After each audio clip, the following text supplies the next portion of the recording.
CLG session on white-collar crimes in India. I'm Neha Nagpal and I'm going to be talking to you on white-collar crimes. Well, actually, when one hears of white-collar crimes, the first thing that comes to one's mind is, isn't a crime an act of deliberate wrongdoing or a deliberate act to breach a statutory provision?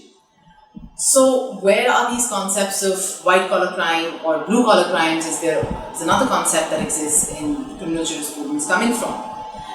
Well, the fact really remains is that white-collar crimes or blue-collar crimes are social concepts that have evolved through the years.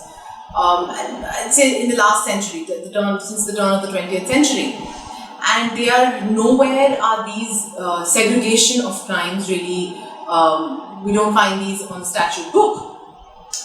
Traditionally, crimes were done on account of poverty, mental health, deprivation, and reports have shown that they were basically done by people of the lower stratas of society, labourers, and somewhere around the 1920s, such crimes came to be known as blue-collar crimes. Then came the Great Depression of 1920. That saw an advent of more intelligent crimes. When I say more intelligent crimes, crimes done by manipulating books of accounts, by crimes such as bribery, and that led to Professor Edwin Sutherland in 1939 to define such crimes as white-collar crimes. He defined white-collar crimes as crimes done by people of respectability, of high status in the course of their occupation, implying by people done by businessmen, politicians, and professionals. So they're typical. There really lay the distinction, the social distinction between white-collar crimes and blue-collar crimes. Another aspect of distinction between these two crimes really is blue-collar crimes have been seen to be done for reasons as mentioned earlier, is social stigmas of health issues, mental health issues, deprivation. The motive behind white-collar crimes has been seen to be greed, financial greed. And so over the years, one has also seen that the definition of white-collar crime has undergone a lot of criticism. The debate has been centered around whether a social status should make a defining factor for a crime, or whether the nature or the characteristics of the offence or the punishment for it defines such offences. But like I said, there is no statutory definition to it. So on the statute book, really, an offence of cheating, which also has traces of fraud under the Indian Penal Code Section 420, provides for both a blue-collar crime and a white-collar crime. That also brings me to a point that there is no specific statute which defines a white-collar crime. There is the whole the constitution of the backbone, if you may call it, of the IPC, which generally defines any offence that is a crime in the country. But through the years, one has noticed where such intelligent, sophisticated crimes through the course of business have evolved. Statutes have specifically been enacted to deal with such crimes. For example, the Prevention of Corruption Act, the Prevention of Money Laundering Act, Negotiable Instruments Act, Foreign Contribution Regulation Act, Import-Export Code, the recent set up of this Special Fraud Investigation Office under the Companies Act. So we are today dealt with a place where, because there is a multitude of statutes, right from the IPC to various other statutes that deal with such offences, we face the threat and the risk of multi-agency probe. Of course, multi-agency probe is a topic which we will discuss in successive sessions.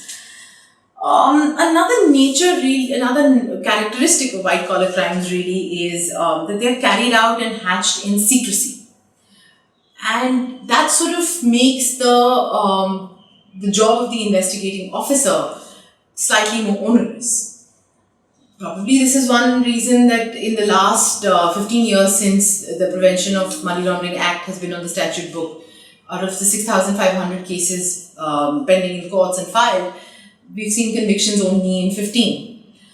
Though I have to say that the statutes have been mindful of such a problem, and there is a concept of reverse onus clause or reverse onus provisions which have been enacted in these statutes. For example, the Prevention of Money Laundering Act has section 24, which sort of reverses the burden of proving an offence beyond reasonable doubt from the investigator to the accused itself. That is, of course, another topic that we will discuss in this session where we talk about how to handle a investigation. My question really is, we're talking about white collar crime, blue collar crime, but when statute doesn't define the distinction between the two, can one really say a murder done by an influential businessman or a politician, is that a white collar crime or is that a blue collar crime? It is a murder still under the Indian Penal Code.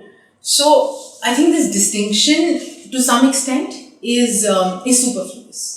But it is still a very evolving distinction. In times to come, one will definitely see how the notion of white collar crime is further developed.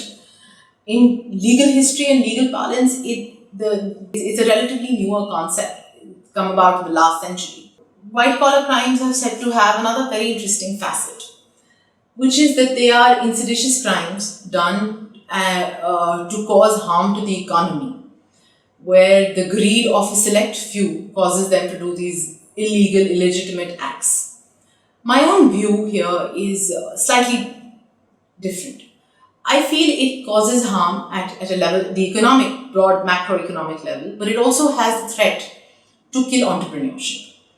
Having defended numerous people in the 2G scam case, I feel that while the licenses, over 122 licenses were cancelled by the Honorable Supreme Court of India, that was a civil wrong. A civil wrong need not make for a criminal wrong. That is one aspect which law enforcing agencies also need to bear in mind.